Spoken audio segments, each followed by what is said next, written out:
Hey, what's up, y'all? This is B. Cox from The Vault. Now, have you ever wanted to start your own podcast, or you're ready to start one right now, but you're not really sure where to start, what to do, when to do it, how to do it, and what direction to go in? Well, if that's you, look no further. I'm starting a podcast roadmap workshop. Call it the Podcast GPS, where you can learn a proven system that will be both effective and efficient. It will take you from that idea of having your own podcast all the way right up to your podcast launch. I know that the system works because it's the same system and roadmap that I use to grow the two podcasts that I produce and host to a combined 8,000 to 10,000 downloads monthly. That's all starting with no equipment, no mega marketing experience, no sponsors, and no corporate machine backing our efforts or bankrolling our operations. It's a 6-week course, and at the end of the boot camp, you will have all the following: a proven system for creating and planning episodes, an equipment list that aligns with your capabilities and won't break the bank. You'll understand what an RSS feed is and where to host your podcast. You'll have confidence in your new podcast idea. You'll learn how to record, edit, and add music to your show, and also get a launch roadmap to start distributing your podcast everywhere. And what else do you get? You'll have a proven formula for growth and engagement that led us to our success. You'll know exactly what equipment you need that fits your budget. You'll learn time-saving skills to consistently release episodes and plan ahead. You'll also have live weekly sessions with me and real-time answers to your questions in a hands-on live workshop. And you don't need any technical expertise or recording experience to get started. And to sweeten the deal, I'm throwing in the following bonuses for all Podcast GPS enrollees. You'll have access to my royalty-free music library to use within your podcast without worries of copyright claims or expensive lease terms. You'll have my secret episode planning workbook that will help you plan your episodes and set up your recording and production schedule. It makes episode planning super easy. And all course enrollees will be entered into a drawing to win a free USB microphone to get you started. Now, most courses of this caliber are charging thousands of dollars for this content and will get you no closer to starting a podcast than you are right now. But guess what? I'm offering this course at a fraction of the price of those courses. However, I'm only limiting it to 12 open seats, and this course will sell out. Do you want to be left out in the cold or wandering with no idea where to start? If not, you want to act now. And if you're ready to get started and want to start this journey, visit us at vaultclassicpod.com/podcastgps to schedule your free consultation today to talk about starting your journey now. Welcome to the Vault Podcast, classic music reviews, presented by IV Creative. Now, here's your hosts, B. Cox and the crew. Greetings and welcome, ladies and gentlemen, to another edition of the Vault Podcast, classic music reviews. Presented by IV Creative, it's a perspective of the classics from a fresh point of view. We appreciate you for taking your time and lending your ears to our perspective. You could be anywhere listening to anything, but you're right here with us, so we thank you. With you today is yours truly, B. Cox, and with me, I have a very special guest in the house with me here today. I'm going to get to that in just a second. But of course, first we're going to stop and give a shout out to all the fans, the listeners out there worldwide and stateside, for continuing to show us love. The numbers continue to be great there on our host on Red Circle. Guys, continue to keep spreading the word. Remember to go to vaultclassicpod.com. You can go there. A couple of things just to remember as of note. In the beginning, you heard it. The private Facebook community, the Vault Podcast Record Club. Click in the links. You can go there on the links on vaultclassicpod.com. Join the Facebook community, answer a few questions, and you're in. And then, of course, to buy me a coffee, go there to show your support. Give a small donation to make sure that we can continue giving you the content that you love and you need, and that we can continue to open the vault. As we always say here on the Vault, our motto is hashtag open the vault, hashtag nothing but the classics. And we have a very special guest today, and I'm very pleased to be able to have Charlee D from the Word to the Mother podcast. It's a retrospective 90s hip hop podcast. And on this next review, she's going to be joining me here in the Vault to give her perspective on this album as only those of us who grew up in the 90s could. So here's how it went. And joining us once again in the Vault, I mentioned it here in the open, we have a very special guest here today, as we always open up the Vault and give a shout out to nothing but the classics. And we have somebody that strikes right to the kindred soul of this heart, the heart of the Vault Classic Music Reviews. And, you know, we wanted to bring her on because I met her on Twitter. We sort of linked up through following other people on shows. And as a podcaster, you get out there and follow people's shows, and you try to find, as we had this conversation before we just came on, try to find your people, like the folks that love 90s hip hop and R&B, that sort of strike to that nostalgia of everything that we came up with. So I found her and found her show, and so she's joining us here today, and I'm very pleased to welcome into the vault Charlee D from the Word to the Mother podcast. Now, the Word to the Mother podcast is a retrospective on 90s R&B and hip hop, and she does an excellent show. Every single show that she has, there's a featured song and also a featured artist. Just so far in the last couple of weeks and in this year, she's featured some very, very notable artists, including Erykah Badu, Jay-Z, Salt and Pepper, and some of the featured songs that she featured so far this year by Nikki D, Daddy's Little Girl, Only You by Kwame, which is the jam, and it's still the jam almost 30 years later, and another featured song, Blue Cantrell, Hit 'Em Up Style. I remember that because I was in college at Morgan State University when that dropped, and I got the promo single when her reps came by to drop things off to us. So welcome, Charlee D, to the Vault Classic Music Reviews podcast. Thank you so much for joining us. How you feeling tonight? Yes. Oh my goodness. With an intro like that, I'm clutching my homie, you didn't did your research. I feel like I don't have anything else left to say except take a bow. But thank you for having me on here. And wow, I mean, you got it all: the retro, the featured artist, the featured song, and even some episodes. I'm super excited to be here. I haven't actually done this in a very long time. It's my first time in a while, so okay. I'm super honored, and I know we're going to have a good time. Oh, absolutely. I'm excited. Absolutely. And it's when you get into this space, and there are a few podcasts out there in podcast land, the indie ones that do this throwback hip-hop thing. And what I love is about people of this era, when you talk to someone who was there and was outside when these things were happening, the conversation just takes it to another level. When you're like, okay, if I was outside and you were outside and I was watching Rap City and you was watching Rap City and you was watching The Box and I was watching The Box, well, then you get a little bit more in the conversation than just having a run-of-the-mill conversation with just anybody. Yes. So, absolutely.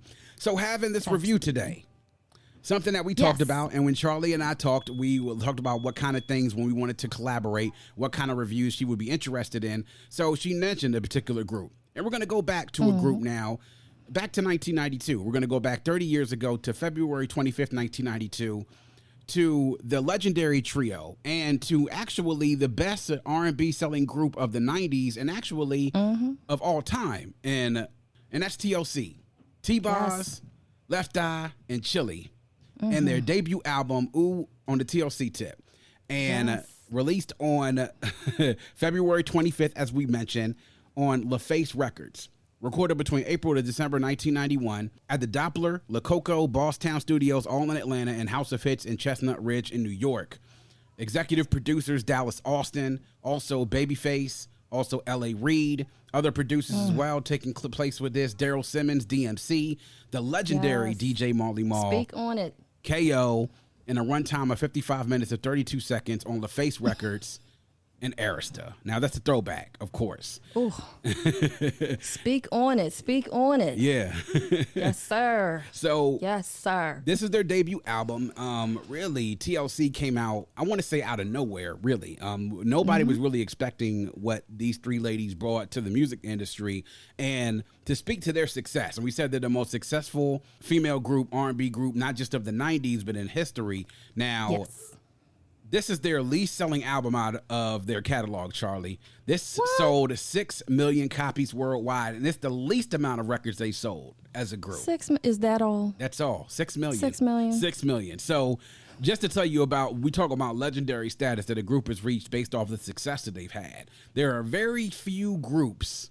Actually, there are a few artists and acts, period, that can say they have reached the type of success that TLC did. And it all started right here with their debut 30 years ago. So the 3 singles that they released that everybody knows about, of course, the first one, Ain't Too Proud to Beg, was released in late 1991 on November 22nd.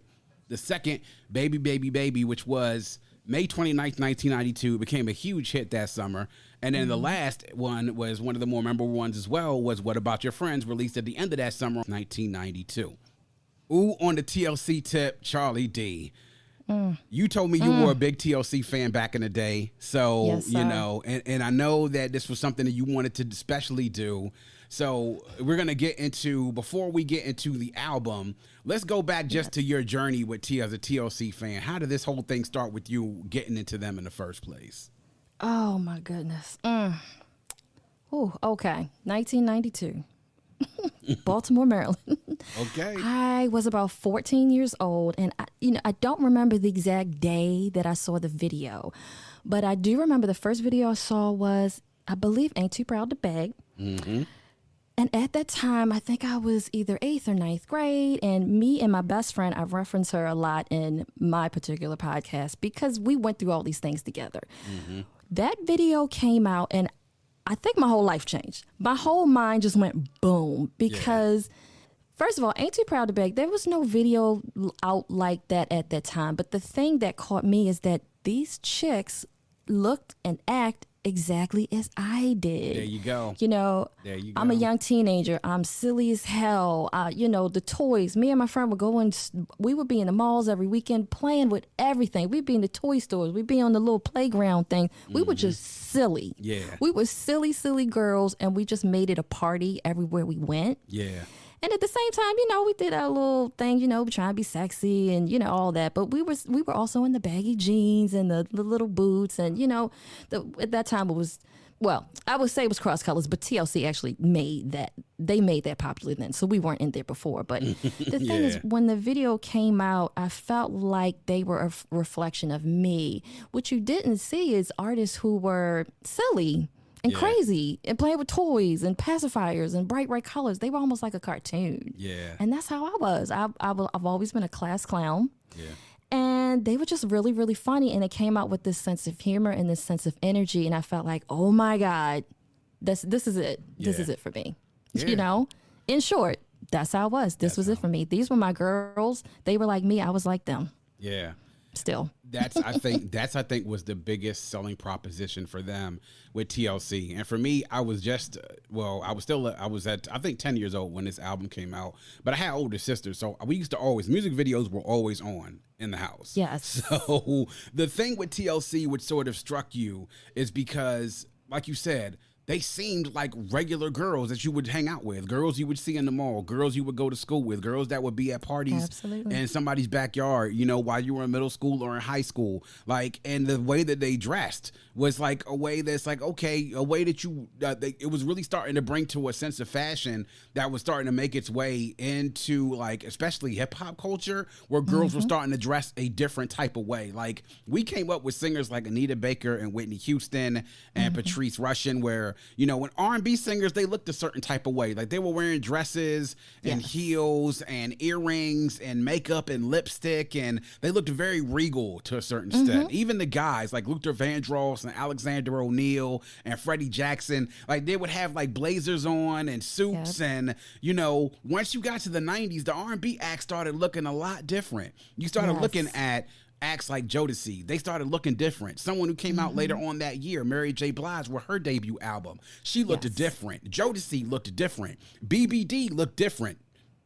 To say the fact that we're talking about BBD, it's reading a lot of things, and it kind of clicked for me a little bit later on. It's like, that's who the hell TLC was. They were the female equivalent of what BBD, style-wise and music-wise, they were the female equivalent to them. So exactly. And I was a huge BBD fan. When Poison came out, I wore that tape out. Didn't we and Poison is still one of my absolute favorite songs. Yeah. So when they came out, they were like the female version. They had R&B, hip hop, smoothed out, that whole thing. Yeah. And they were the girl version. So I was like, yes.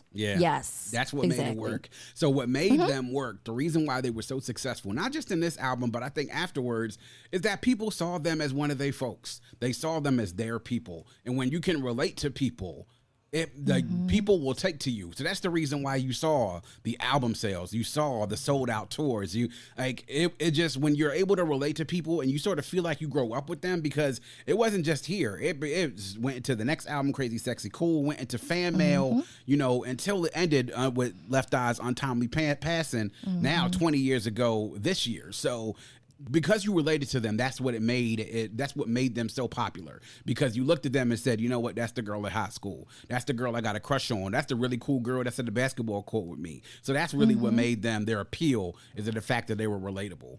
So Now to get into the album, and we want to get into first reactions and reflections and what you thought, so we'll go ahead and get it started. First thoughts and reflections. So, Charlie, we'll start with you. Listening to this album, you talked about the Ain't Too Proud to Beg video. I remember that well, not just from the box, but also from MTV and also Yo MTV Raps and also Rap City. So, don't forget the Jukebox Network. Yeah, so all that. So, what were your thoughts after listening to the album, and your thoughts about the album, its content, and then in the 30 years since the album has come out, what are your thoughts after reviewing it for this upcoming week? I think my thoughts when I first saw it is I was pretty blown away and just kind of in love right away. They just had a package that, for me, it was the total package, but it was like everything that I would want. Now, mind you, they would not call themselves Crazy Sexy Cool into the next album, but you could see their distinct personalities. You could see that Left Eye brought this crazy rapping style. She had this high-pitched voice, and I said it before, she was almost like a cartoon. It was silly and funny, but flirty at the same time. T-Boz came with this deep alto voice, being that I am the kind of girl that I am. So she brought this deep, smooth, slick, almost kind of masculine swagger. So she had the cool, and then there was Charlee, and Charlee was the one I related to the most. I fancy, people say I looked a little bit like her. I'm not gonna really, but she brought the sauce. She was the R&B. She did the singing. So I always loved to sing. So I related to her closely, but put them together and you've got the bass, the soprano, the rap. They were also pretty. It was just like this perfect trio and combination. Then on top of that, the videos were just amazing. They were colorful. They were dancing. Like I always loved to dance. They were crazy. They were very good hip hop dancers. They weren't, you can tell they weren't people that were just vocalists that try to dance. Like they each could dance. They held their own and everything. Yeah. I think the other thing was their album for me was so good. Every song was so tight, and I realize now one thing I really love about it is it was a lot of oldies samples, and it's something I kind of have a soft spot for. But there was a lot of 70s and old soulful grooves mixed with hip hop beats, and then with Left Eye's rhyming, and then the two different types of singing. It was a whole different sound. We mentioned BBD, Bell Biv Devoe, with the R&B and hip hop. They came out and they just came out with this whole new sound. We didn't really have groups where you had singers and rappers. Yeah. Besides BBD, I can't really think of anybody else that really came with that. I feel like they were the first that we really saw R&B and hip hop and women, and they just had it all. You know what I mean? So I was really blown away by the album because it was so much fun. Yeah. Every song, I think there was maybe 2 or 3 slow songs, but the songs were danceable. There was great beats. That's something I really like. I really like upbeat music. Yeah. They had messages. They had tons of messages. Everything was feminist, independent, safe sex on top of it. I mean, but they did it in such a fun way. It never felt preachy, but the album was just so fun. Even now, what about your friend? Ain't Too Proud to Beg. When that intro starts, it just puts me, oh yes. I'm just like, oh God. It just puts me in such a good mood. So it just became like my happy place. Like you mentioned, I felt like I could relate to them. I felt like they could be friends of mine. I wanted to be friends of theirs. Like they were the cool girls and I wanted to be a part of their world. So I was impressed with the whole album, and I wore it out, me and my best friend Nikki, in my bedroom all night, just talking about the greatness that was TLC. It was just so new and so fresh and so sexy and so fun. It was just everything. Yeah. And nobody else I felt like came out like that. Yeah, you're right. And like they had, female rap groups. You had your JJ Fads, you had your Salt and Peppers, but there was the combination of the R&B and the hip hop that really kind of took it to the next level. And like a lot of things you said, I was the same thing with my sisters, So they went through that same, like you go and you see yourself in them. And if you were a girl in the 90s and you were coming up during that time and you liked R&B and hip hop music, you saw yourself in them. It wasn't necessarily like you kind of saw like Whitney and Anita, and like I said, those Patrice Russians, those Mickey Howards, and you kind of put them at a level sort of like above you almost, like, like sort of like your parents' music, I guess you could say. But then when you see yourself on the screen, it gives you another level of relatability. You know, that recognition that you see, oh, that's me. That's me and my friends. You know, that's literally me and my friends right there. So, yeah. Exactly. That I did feel like that was me and my friends. And the other thing is when you mentioned Whitney, I remember Whitney as a child, and I always looked at her as music for like older people. Mm-hmm. But when TLC came out, I didn't actually know how old they were. I assumed they were teenagers. Yeah. So, you know, I thought they were a lot younger than what they were. So that was another reason why I really related to them. I felt like they were just like me. Indeed. Yeah. And to me, when watching it, like, obviously, man, with any guy, even at like 10, 11 years old, like watching it, like the music is one thing that catches you. But yo, when you're a guy and you're 10, 11 years old, you're looking to see, yo, who's cute? Who do I like? You know? So that was me, unfortunately. Like the first thing, it's like, I'm looking here at these videos. All right, cool. This music is cool, but who do I like? I mean, obviously, most guys at that age definitely had a thing for Charlee. I mean, without a shadow of a doubt. And I was one of them. And it wasn't just the fact that she was cute and she was sexy, but she had a nice voice, you know, that soprano voice. But then you sort of got the whole thing. Like you said, they weren't crazy, sexy, cool until the next album, but you saw something in each of that and each one of them. Yeah, you saw T-Boz could be sexy, but she also was cool. And you definitely could see that she would probably have a little crazy streak in her. We all know Left Eye was crazy. Because she was zany out there, her rhymes, her style, her mannerisms. But, you know, people found her sexy as well. I mean, shoot, people like that. A girl that seems like she has an edge to her. And she was definitely cool. Like, you could definitely see Left Eye being one of the ones that could kick it with the homegirls or the homegirl, you know, or the homeboys, you know. And then Charlee the same way. She was sexy, but she seemed like she was cool. And So, and if you found out later on with her dealings with Usher, she could go a little bit crazy, especially when he did her wrong. So, So, but onto the music. Listening to it back then, it sounded like most music that I heard, except for, like you said, you had the combination of rapping and singing. You had that with Bell Biv DeVoe, and that worked so well because they were hip and they were cool, and the music was danceable, and it was cool to hear a rap verse come out of a song like Poison. But then you get with TLC when they dropped that Ain't Too Proud to Beg. The music on this, I mean, the production, first of all, let's give Dallas Austin his flowers if we haven't already. Dallas Austin and his production on this, it's ridiculous because it almost rivals what I heard.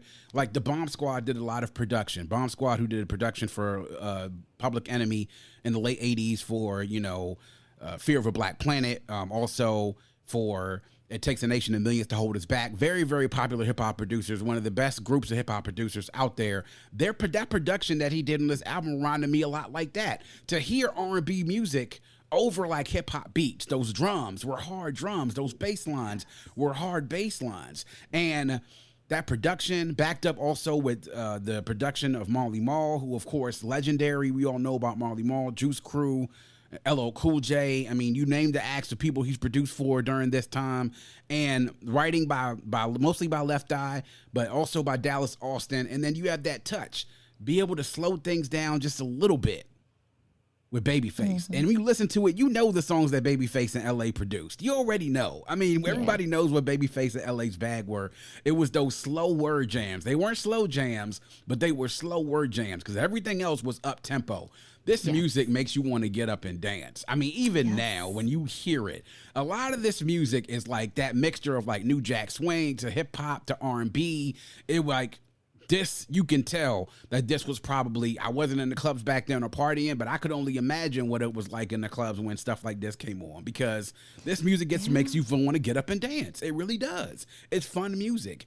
And like you said, the issues that they talked about, I mean, the protection is the priority, what Left Eye said in the conclusion, the fact that they wore condoms on their clothes, which at a big time, the message was getting out there like, hey, AIDS and HIV is a problem in our community. Wrap it up. Use protection. It's something that was really starting to get out there. They really were the forefront at that, especially because they were coming out in a time when just a few months before we had found out that Magic Johnson had HIV. So it really kind of struck to the heart of our community when we saw how big of a problem it was going to become. And they were like, hey, look, wrap it up. use protection, protect yourself. And the issues and talking about, like you said, like women's empowerment and, you know, about being confident and being sexy, but not really having to take their clothes off. I mean, they didn't have to take their clothes off to really seem like they wanted to appeal to people. The messaging that they had, some of it was sexual in nature to a certain extent, but they weren't taking any clothes off and they weren't vulgar with it. So that was what I think was impressive back then, is that they could be that way and then not compromise their artistry to feel as though, oh, I got to take my clothes off and do this, or, oh, I got to add in a couple of F words or the P word or this, whatever. So that is what impressed me now as a grown man listening to this music and coming up in that era, listening to it. It's like, yo, they did their thing on this. And listening to some interviews with Dallas Austin about the early days with TLC and how important it was for him really to make his mark. And not only that, but then to get them off on a good foot to really show that, one, they could do it and that he also can handle producing as well. So that cohesive relationship that you had back then when you had producers really working with artists, where it wasn't just the beat and go in the studio and record. It's like, let's sit down and make this song. You know, let's sit down and make this song. Let's shape the direction of it. Let's shape it to the point where it becomes almost a fully functioning person and human, where it can live and breathe. So, so that's what I thought about it then and now. And also production contributions by Jermaine Dupri, obviously, they all came up. And you're talking about, you know, JD, T-Boz, Chili, Dallas Austin, all of them came up in Atlanta. All of them were at Jelly Bean, the famous skating rink, which what the movie ATL was based off of. So this is like this relationship that you form to be able to make this beautiful music. So those are my reflections. Just really great music, good stuff that you really want to, that you sit back and it makes you smile. Like, I'm literally listening to these breakdowns on these songs, Charlie, and I'm like, oh, I remember when hip hop songs used to be like this, when they used to have these drum breakdowns and these bridges. Oh my God. You know, Yes. Yeah. And you know, the other thing I want to add that you brought up, the other thing that I really loved about the group and the music was the sense of friendship. Now, you don't get this from a lot of groups, even groups like, for instance, SWV, who started out as friends. They knew each other before. Yeah. It was the sense that, and I didn't know their story, and I didn't know that they just really met for this album. But when you watch the video, you look like you're watching these best friends who've been tight for years. I had a best friend, and we were seriously tight, like inseparable for many years. I mean, every week it was me and her. And you got this sense of this sisterhood and this friendship, and it's like you wanted to be a part of a group like that or have your own crew like that. Like they really felt bonded. Yeah. And in all their videos, baby, baby, baby. And it seems like they're super tight and super close and they just get each other. And they have the same sense of humor. They seem like they're on the same level. Now we won't get into that, but we'll learn later on that they did run into issues. But when the first album came out and all the videos, they had this, they seemed like a really tight union. They seemed like they were meant to be together. They seemed like they were lifelong friends. Oh, yeah. And I saw that with my friend, and of course I wanted that too. And it's still something that I love about their connection. They have a great, amazing chemistry. Yeah, That's they what do. It is. They do. It's it's something that when you feel like you said, they feel like they had known each other for years. Like that really was oh man, like they are chilling. Like, yo, look at how much fun they're having. And you know, it's something that, like, when you think back to those times, like a big portion of that, there were a lot of issues going on. But I think back to those times, that time of hip hop and R&B, a lot of it was really about fun. Like dancing was a big thing. Like, you know, having fun at parties and listening to music and you relating to that music was a big thing. So when you saw that manifested through their chemistry on screen, and then even when they weren't in music videos being directed by somebody, if you watch interviews with them back in the day, they seemed like it was like, yo, it was authentic. It really seemed like it was authentic, even with the issues that were going on behind the scenes. They always came out and seemed like, yo, we got this. Like, yo, these are my girls. We having a great time. We're young, black, successful. You know, we having the time of our lives. So they were super duper confident, and like you said, there are little clips that they would do in between interviews, and they would be doing these little raps and these little rhymes and this little wiggity stuff. And I remember just watching them like, whoa, like they just seemed to have this incredible chemistry musically and also socially. And it's like, I just wanted to be a part of it, you know? Absolutely. Live life at your pace. Click the banner or go to visitwilliamsburg.com to discover how. Because here in Williamsburg, life moves at one pace, yours. Scramble through our world-class golf courses or shop your way through the square. Be one with nature as you hike or bike through our parks and trails or hunker down at one of our breweries. And when it's time to eat, be sure to bite into our eclectic food scene. It's all waiting for you in Williamsburg. Book your trip today and live life at your pace. A Fortune Forecast update brought to you by the Ohio Lottery. Well, hey there, Ohio. We're tracking a lot of jackpot activity over the next few days. We have Rolling Cash 5 and Lucky for Life in the forecast the entire week. But we also have major drawings for Powerball moving in, followed by scattered Mega Millions drawings through the week, with some classic lotto drawings popping up here and there as well. There are big drawings every day, so stay tuned to the Fortune Forecast Center for the latest jackpot developments. Lottery players are subject to Ohio laws and commission regulations. Please play responsibly. And I didn't see that in other groups. Yeah. I felt like the whole package was really unique. Yeah, no, definitely. They had something that you really didn't see. I would even say when you talk about that chemistry and energy between each other that you didn't really see, to your point, with SWV and with like Escape, you know, like you didn't really see that. I mean, like you kind of really felt like the energy you were seeing was authentic. You know what I mean? So yeah.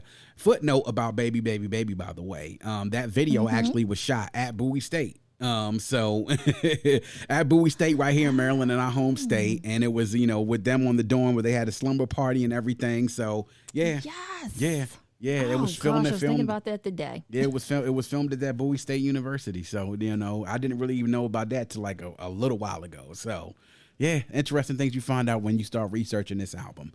But now we're going to go ahead and get into highlights and lowlights. Highlights and lowlights. So, Charlie, we'll go to you first. Give us just a few of your highlights and any lowlights if you have them when reviewing the album.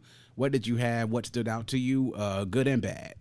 Okay, so let me start with my highlights. I made a couple notes. So first off, the highlights are the songs that I really loved, and they are typically the songs that came out. Ain't Too Proud to Beg, I believe was my first video. I was, boom, mesmerized by it. This was like the introduction of them, but I also felt like it was a perfect introduction. You know, you see T-Boz over here, and you see, and they have their names up, so you see these little cute little names that they put out for themselves. What About Your Friends? I also love this song because, you know, most songs are about love, breakups, and at that time, you know, it was a lot of gangster rap. There wasn't a lot of songs about check your friends. Are these really your homies? Like, you know. Exactly. And I was at that age, too, where you really had to start thinking about that stuff. So it was like, you know what? This is a good point. You know, you really had to watch who you hung out with. So that definitely spoke to me in the video. I still do that dance every time I hear the song. Okay. And I have a karaoke story about that. We get to that later. But okay, cool. Then the other two, Baby, as you just mentioned, and I knew it was filmed at a college. I didn't know which one, and that's amazing that Bowie State, because I'm like, they were in my state. Like, I was close to them at one point. Yes. But the thing about Baby is, that was so cute. With them filming in a dorm, like this whole college, HBCU, like it just made me feel like, oh, I want to go to college. I want to do that. And I'm going to be in a dorm with my girls and my boombox with rollers on my hair. Like it was aspirational. Yeah. It really did encourage me to one day go to college. I wish I would have I wish I would have gone to a HBCU, which I was thinking about today. That's something I look back on it would change. Yeah. But I remember watching that video and being like, oh, I want to do that too. You know, I want to be in the girls' dorm and being silly and singing me. I mean, even at my age now, I would love to be in a college dorm doing all that stuff. But it was very aspirational. The other song, Head to the Back. Oh. Now, Chilli is quoted as saying this was her favorite video, and it's hard for me to say which one because I love all their videos, but I remember being particularly mesmerized by this video. Okay, I think the reason why is because they had done the whole baggy pants, you know, we not trying to dress sexy, this is who we are thing. But in this video, they decided to sort of switch it up and dress sexy for like one little segment, and you got to see them in sexy clothes. And I remember being like, wow, like they are so beautiful, like they are so sexy. It's like to see their little bodies and everything. It's like, oh, they really have the whole package, the singing, the dancing, the personalities, but they really are beautiful ladies. Every time that video came on, I would just be so mesmerized. And then the thing I remember at the end of it, And nobody will probably remember this but me, and that's because I personally studied videos in the 90s. At the very end of it, they had their backs turned, and I think at the bottom of their jeans or their jacket, it was like, look who's running things now. Yeah. Boom. I mean, and at 14, 15, I'm like, oh my God. Yeah. They're like the greatest thing. Like, I was obsessed with that video.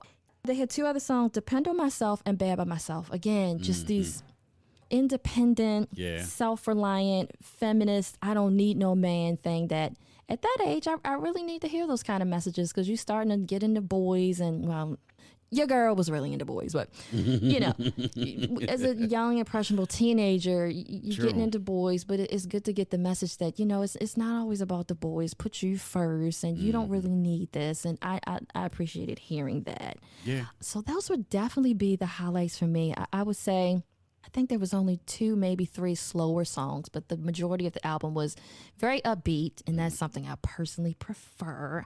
I'm not a big ballad person, so this was really my speed. Okay. But if I have to talk about a few lowlights, okay.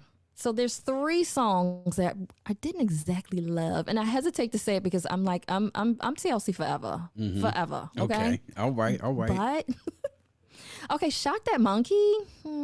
Yeah. I never really liked that song. I feel weird even saying it, but wasn't as strong. And also, Something You Want to Know, and This Is How It Should Be Done. I kind of feel like they're a little bit filler. Not my favorites. If I'm listening to the album, I will skip those 3. Okay. Yes. All right. Oh, I will also say another highlight is they had 2 intermissions and then a conclusion. The first 2 intermissions just perfectly... Yeah. It's so much their personalities, which is like fun, free, crazy.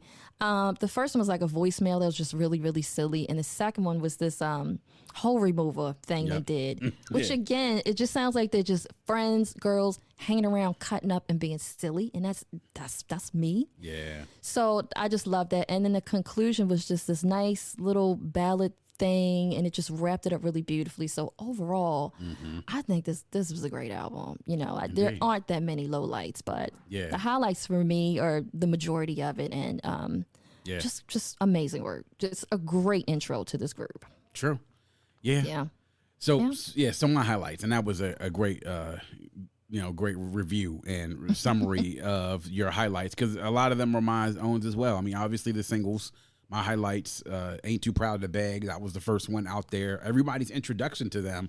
And that kind of really hit you out of left field, because it was like the fashion, it was the music, it was, just raw right there in your face. And, the same thing about What About Your Friends. But to me, if I had to pick a favorite song, it's probably Baby, Baby, Baby. Because the reason why I say that for me is because I remember that song a lot, particularly because of the summer. Because this came out as a single right around that sweet spot around Memorial Day. So this song, you heard a lot of it during the summertime. And I, back then, like, my memories now are a little spotty now that I've grown, and it's been almost 30 years since then. But the one thing I do remember is hearing that song a lot during that summertime. And this is probably one of my favorite TLC songs. Like, out of all the ones that I've listened to, this is definitely, I would say, probably in my top 5. And, from this album, this is definitely my favorite one from them. But other highlights that I have, like I mentioned, the hip hop drums, and like it sounded like, oh man, this is like this beat right here sounds like somebody could rap to this. Like I'm listening to these songs, I'm like, yo, someone could rap to this. Like, other than just Left Eye, like I could hear other rappers rapping on these beats. So that was really kind of overall was a highlight to me. But the Hat to the Bat, like you said, What About Your Friends? This Is How It Should Be Done. I actually like that one. I did also like Bad by Myself. One to me that I thought the messaging, what I loved was His Story, because they talked about Tawana Brawley during that particular, in the intro, Left Eye mentioned her. But and the messaging in that particular song, I thought kind of struck me as well. That's the Way We Like 'Em, another Marley Marl track. Again, Marley Marl, whenever he produces during this time, he did not miss, and he never really missed in his career. But those Depend on Myself, Bad by Myself, His Story really kind of spoke to them being confident. And then not only that, but telling women and young girls really to, hey, listen, stand up for yourself, be proud of yourself, like be confident in yourself, which was important because, you know, a lot of us, we took our cues during music. And as much as we don't want to admit that, we took a lot of our cues during music. I know a lot of guys, when we listen to music, the music we were listening to back then, right or wrong, we took our cues from it. So that was an important message to be able to get out there. But listening to the production from Dallas Austin, also seeing what, you know, Babyface and L.A. Reid did, the writing that Dallas Austin and Left Eye did, it's something that I didn't know until doing my research, that Left Eye did other than their own raps, did a good amount of writing on this. So, and Dallas did a good amount of writing on this. And then obviously, you know what L.A. and Babyface do. And then shout out to Jermaine Dupri and also the Funky Bunch for producing Bad by Myself. So overall, great. My lowlights, though, I have to agree with you on Shock That Monkey. After hearing Ain't Too Proud to Beg, I was just like, I don't know. That's when we talk about sequencing with albums. Like, sequencing is very important.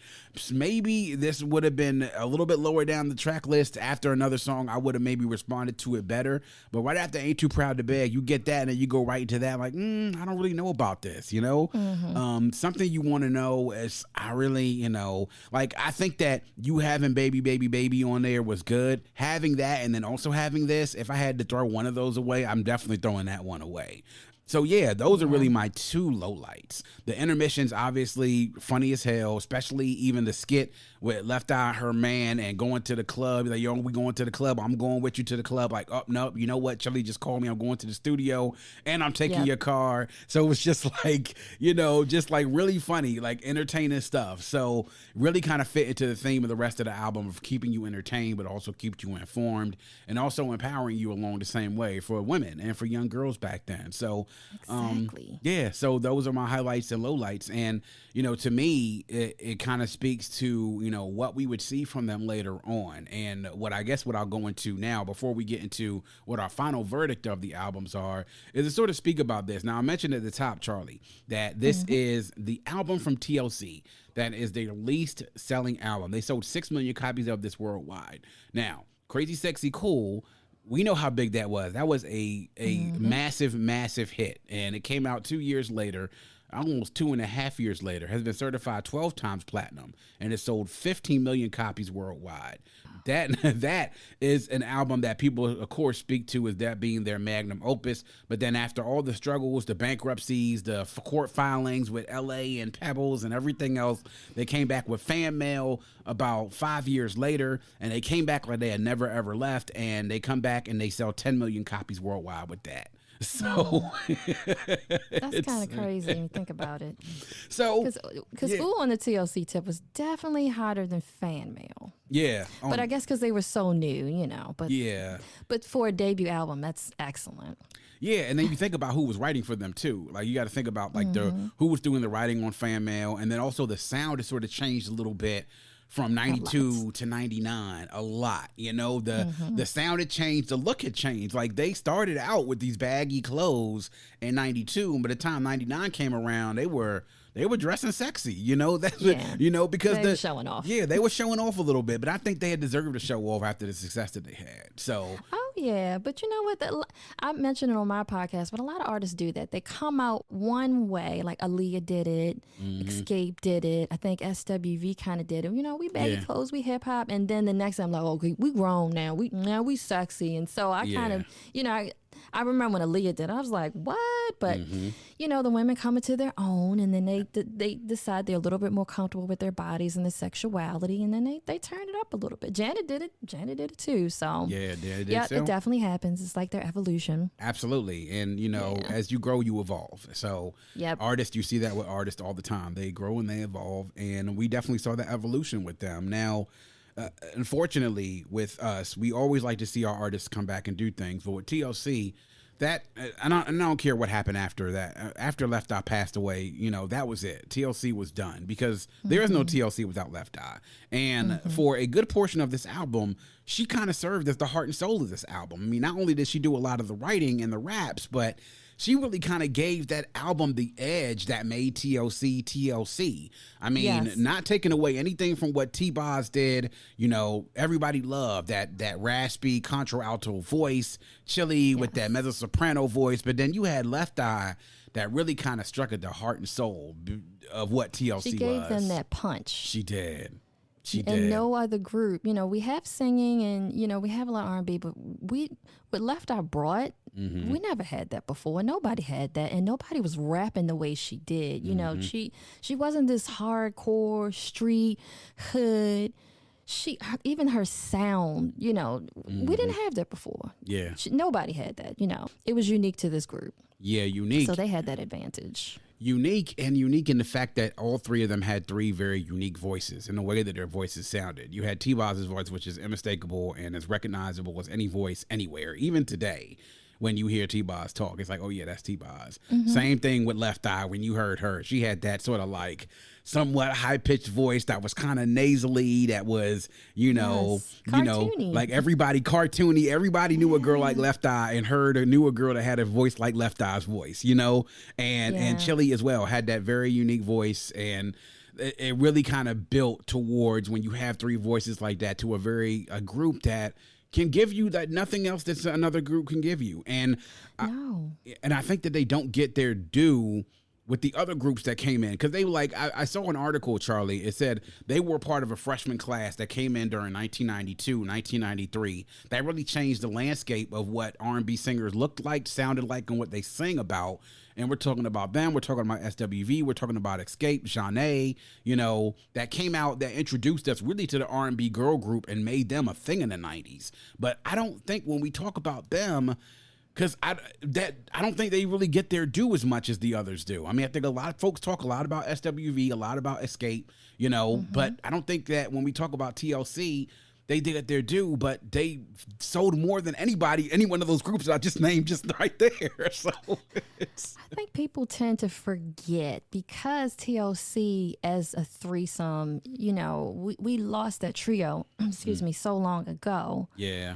I think people tend to forget, you know, that the other groups are still around and still performing. So the newness is what people remember. But I think people forget exactly what it was like back then when they came out and how distinct they were. The other thing that gets me about TLC is that, you know, we had girl groups before, and we had a lot that came out of the 90s, and I profiled them, but we didn't have a lot of groups where you knew each individual member's name, personality, and role. When you think about SWV, Escape, Janae, Total, just to name a few. Can most people name all the members? Yeah. What they sung, if they listen to the tracks, they know who sung, blah, blah, blah. TLC, they were the way they came out and they marketed themselves, they were each distinctive. You knew which verse was T-Boz's, which ones was Charlee, who was Left Eye, and you knew all of their names and which role they played. It was, you know, I don't know if it was a marketing thing or just the way they came out, but it was very distinctive. Well, you don't get that in a lot of girl groups. I mean, I know a lot of girl groups come out. I might know a couple of their names. I don't know all of them. And then half the time, a lot of these girl groups, you have one person that does lead and the rest does backup. Yeah. A la Destiny's Child and SWV. But they were so distinctive. Yeah. We don't have a lot of groups like that. They, you know, we had In Vogue, but of course that was a completely different thing. But they set themselves apart by having such distinctive personalities and identities, and everybody can identify all three members of the group. Absolutely. Yeah, absolutely. Even after 20 years after Left Eye's been gone, and after TLC as a group hasn't put out anything in that manner since 1999, but still, you know, we talk about the word that Diddy used during the Art of Organized Noise documentary that talked about organized noise, which T-Boz was mentioned quite a bit, because T-Boz knew all three members of Organized Noise, and she went to high school with Sleepy Brown and worked with Rico Wade. And Diddy said it's not about the amount of work you do, but the impact of the work that you do. So that definitely describes TLC, about the impact of the work that they did. So now we get into the final part of it. Final verdict. So, Charlie, we go to you first. So we have a ranking system here. I've explained it to you here at the Vault Classic Music Review. So we go by what kind of classic do we think it is? Is it a certified classic, a borderline classic, a classic just in its time or not a classic at all. And we use a ranking system between 7 and 10 about how strongly we feel about it. 7, you don't feel as strongly about it. To 10, you feel very strongly about it. So what say you, Charlee D, about Ooh on the TLC tip? Okay. Charlee D. Ooh on the TLC tip, I'm going to go out and say, I'm going to call this a certified classic. Okay. And if I have to rate the strength of that, I'm going number 10 because I feel completely strong without a shadow of a doubt that this album was groundbreaking. It was like nothing else we'd ever heard. It sold 6 million copies for a debut for a group that we had never heard of any member of before is pretty daggone good. And the fact that that was the lowest selling album is just crazy to me. Yeah. But when they hit the scene, everybody was like, whoa, what is this? Yeah. All eyes on them. Mm-hmm. They were immediate hit. They were groundbreaking. They were innovative. They brought completely fresh new ideas. I'm certifying it a classic. Okay. Certified classic. Charlee D says that 10 out of 10. And I will go ahead and say as well that it's a certified classic for me as well. When we talk about classic music, it really is when you talk about does it stand the test of time? Does it still impact you? Do you get the feeling that you had, if not what you had 30 years ago, but do you still get a feeling from it? Does it evoke emotion out of you? And I think that's the great thing about music is that when you hear classic music, it still evokes an emotion out of you, good or bad. And with this, it takes me right back to those times, those songs, those beats, that music that makes you want to dance, the impact that TLC had. Like you said, their voices, their personalities, their roles, like what they did, like as far as their fashion was concerned, the messages, you take all that up and bottle it up into this album and you have a certified classic. And for me, I will go ahead and put it at a 9 out of 10. The only reason I'm not giving it a 10 out of 10 is because I knew what they were capable of later on. And we could see what they were capable of later on is that you take a group like TLC, and this is big. I mean, like, we're talking, Charlie, 6 million copies back then. When people used to buy music, when we used to have to go to the store to buy music. And, like, that's nothing to sneeze at. Well, they took that, and they went and they doubled that on their next album. So that speaks to sort of the appeal that they had. Like, people, and it wasn't just like black people, like all types of people got into TLC. They had the wide and mainstream appeal, which brought them the type of success that not many people can duplicate. So I'm saying certified classic. I'm saying 9 out of 10 for this one, but Charlie and I agree that, you having a conversation about music in 1992 and about R&B and hip hop in the 90s, you can't have that conversation without TLC. You cannot. Exactly. So there we go, boys and girls, ladies and gentlemen. You heard it from here, certified classic from both me and Charlee D. And, that wraps it up. But I cannot end this out without thanking my guest co-host for today, Charlee D from the Word to the Mother podcast. And Charlie, thank you for joining us. We had a great time. Love to have you on sometime soon. But before we close out, we always like to make sure to get a closing word from you. So let the folks know where they can find you. You have any websites, social media? Let the folks know where they can find and follow the Word to Mother podcast, and let them know when they can expect new episodes or anything new that you're working on. Okay, so my podcast is wordtothemother.podcast.com, and that's mother with an A, not an ER. Like he mentioned at the beginning of the show, it's a retrospective on 90s R&B and hip hop. It drops right now bi-weekly, and every episode features one artist. I go through their career in the 90s as well as their career afterwards, but I'm basically highlighting an artist that made a great impact during, which I consider the greatest decade for hip hop and R&B. And I also, along with that, do a featured song, and that is where we talk about a song that the artist might not have had a long career, but the song was majorly hot, and there's tons of songs like that too. The podcast is available on Podbean, Apple Podcasts, Google, and I have links on the site. Just look for wordtothemother.podbean.com, and you'll have all the links on there as well. It's Charlee D, bi-weekly, and it's a lot of fun. I wanted to create something that is just fun to listen to because 90s music always just makes me happy. So I hope people listen in and have a good time. There you go. Charlee D, everyone, from Word to the Mother podcast. Make sure y'all checking that out. You heard the website. You heard the social media links. Make sure y'all checking that out bi-weekly, every couple of weeks. She has some new hot stuff coming out, and she does a great job, great production value there. We can't wait to have you back on, Charlee, for another episode, another review to chop it up with us. You always have a home here in the Vault Classic Music Reviews podcast. I had a great time. I could talk about 90s music for days, which is why I have a podcast. So Indeed. I'm really honored, really thankful. Thank you for having me on. I haven't guested in a very long time. So I was like, really? They want me? So I'm really being honored. I definitely would love to come back. So thank you for asking me and having me on. No doubt, no doubt. All right, and that is going to wrap up yet another edition of The Vault. Please make sure you are checking us out on our host on Red Circle. You can also visit us at vaultclassicpod.com. Once again, that's vaultclassicpod.com. You can go to the website, look at all the episodes, leave a review. Also, leave a voicemail if you can. The microphone in the bottom right-hand corner, highlighted in blue. You can also visit the Vault Podcast Record Club, our private Facebook community. Click to join it, answer a few questions in your end. And of course, our Buy Me a Coffee, where you can give a small donation to show your support. And you can find us on social media again at Vault Classic Pod on Instagram, on Twitter at Vault Classic, and on Facebook and YouTube, the Vault Classic Music Reviews Podcast. Like the Facebook page, subscribe to the YouTube channel, interact with us on social media. We do it here all for you. We appreciate the support, and if you have a friend, tell a friend, and make sure that that friend tells a friend. Always remember to keep your headphones on and your music loud, but not too loud. And as we close, we'd like to remind everyone to dream big, because dreams are the basis for creation. Always create, motivate, and elevate, because you were never destined or created to stay stationary in this life. And on that note, we say peace. Thank you for listening and coming into The Vault. Please subscribe and visit us at vaultclassicpod.com. That's vaultclassicpod.com.